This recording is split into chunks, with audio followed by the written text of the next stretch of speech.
What is up guys? So for today's video, we will be trying and we will be making the cucumber tuna salad. So, let's go! So, ano nga ba yung pinaka-unang-una nating dapat gawin? So, syempre, bibilin muna natin yung mga dapat na ingredients. So, ano ba yung mga ingredients natin? Our ingredients include, syempre, yung ating cucumber o yung ating pipino, tomato, 2 eggs, tuna, tapos paminta at asin para pampalasa. So, let's go! So, ayun nga guys, no? Kakauwi ko lang, namili ako galing sa palengke. Joke lang. Diyan ako namili sa labas ng mga panindayan. Dahil meron naman available na resources din sa labas. So, tara! Samahan nyo ako, sipakan na natin to. So, ayun nga guys, no? Pakita ko lang yung ating mga nabiling ingredients.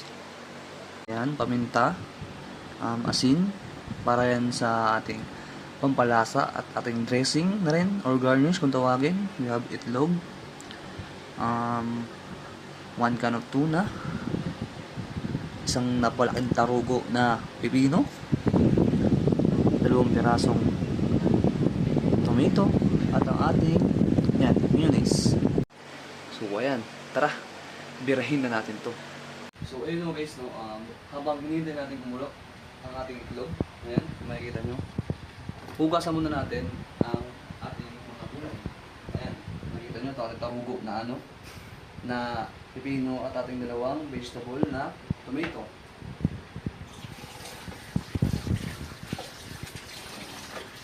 Tato na yan. Ayun, tapos, pagtapos natin itong hugasan, set aside. So ayun guys, no, habang hindi natin maluto yung ating itlog, simulan na natin gawain itong pipino at yung ating tomato. So, kung makikita nyo, pinutuloy ko pala dito yung pipino kasi malaki siya masyado. So, effort to. So, siguro kasya na to sa akin, pati sa kuya ko na nag-video. So, okay.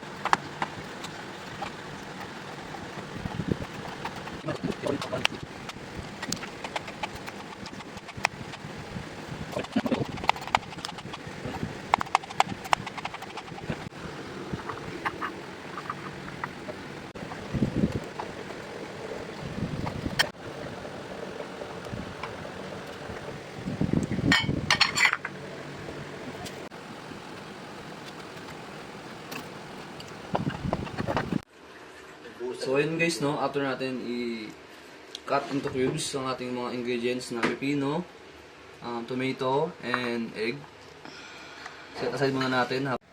So ayun guys, no, after prepping all the ingredients, pwede natin siya i-mix and i-serve.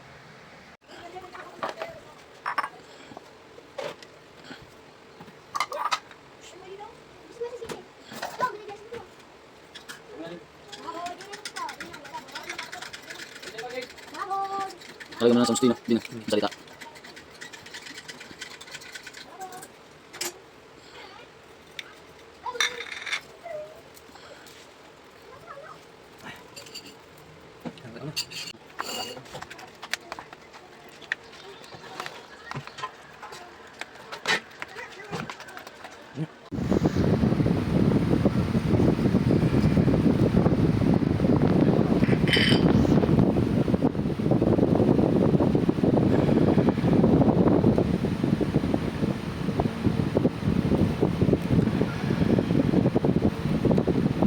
Lapit mo yan.